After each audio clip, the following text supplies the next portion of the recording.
The story I'm going to tell today is about 14-year-olds being sentenced to prison for life for serious crimes.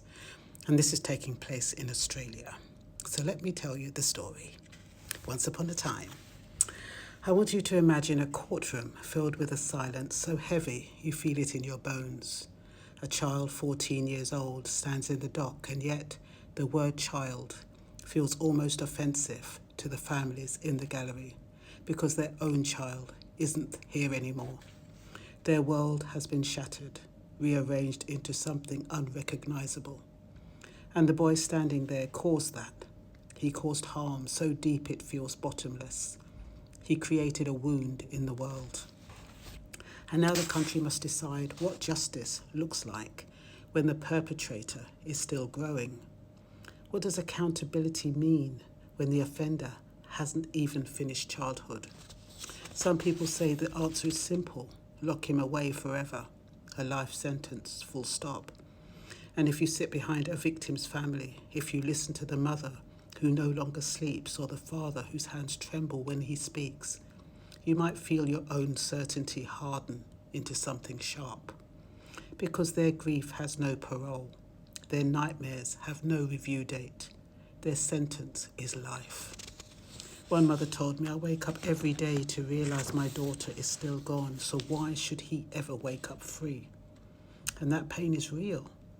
It's raw, it's valid. Any society that ignores it commits its own kind of cruelty.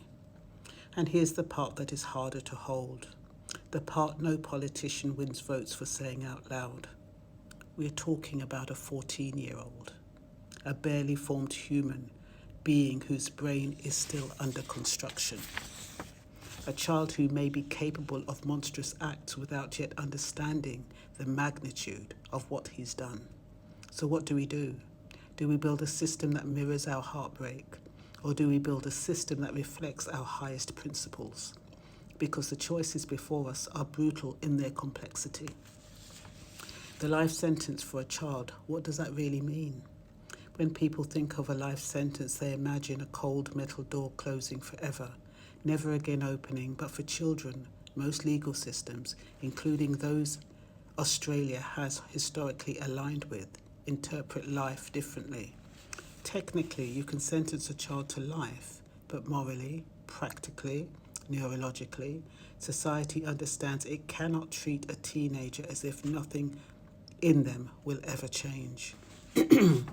So instead of literal lifelong imprisonment, some jurisdictions create what is sometimes called deferred adult review, a system where, after years inside, when the child becomes an adult at 18, sometimes 21, the court re-examines the person they've become. But that raises another question. How can a court possibly evaluate someone who's spent all those years in custody? The answer is because detention does not freeze a person in place, it exposes them. Inside youth custody, everything is observed: their temper, their triggers, their remorse, their capacity for empathy, their engagement in therapy, their behavior under stress, their ability to control impulses, the way they treat weaker peers, whether they take responsibility or deflect blame. Years of daily observation create a fuller picture than any court could gather at sentencing.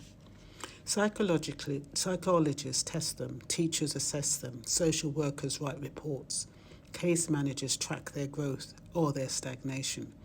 Every attempt at manipulation, every moment of genuine change, every relapse into aggression, it's all documented.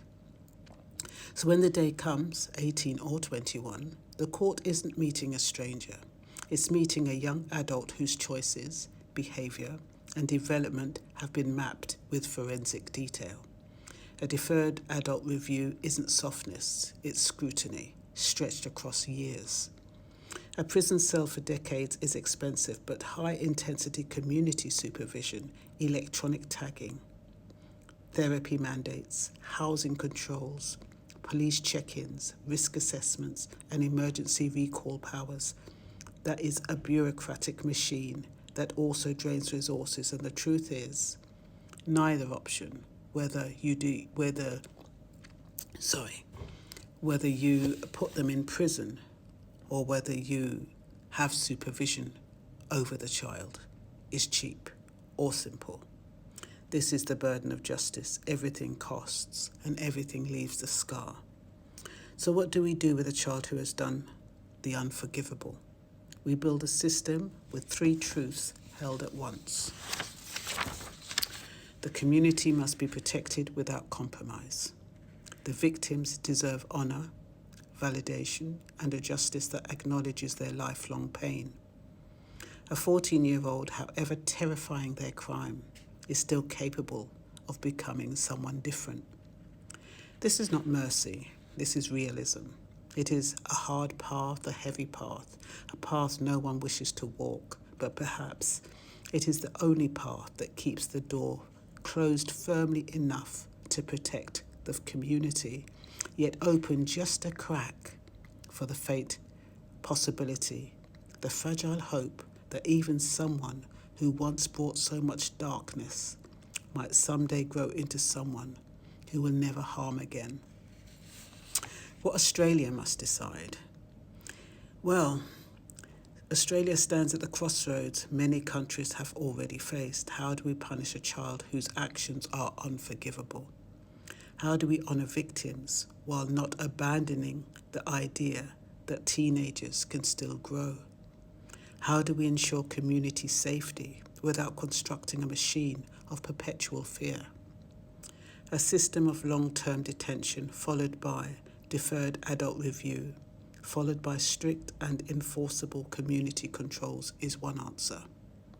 Not perfect, not painless, but perhaps the only model that recognises that justice cannot be frozen at the moment of the crime.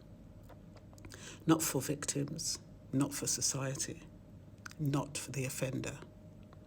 Some will argue this is too lenient. Others will say it is too harsh. Victims' families will carry a pain that no sentence touches. And the young person, if they ever walk free, will live under a lifetime of conditions so strict that freedom becomes almost metaphorical. But the truth is this: in the space between vengeance and rehabilitation lies the only kind of justice that democracies can ethically sustain. We cannot bring the dead back. We cannot rewrite the past.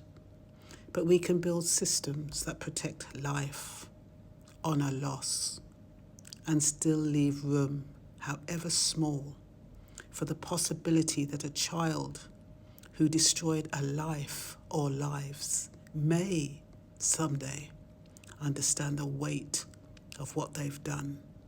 And just maybe that is the closest our broken world ever gets to justice.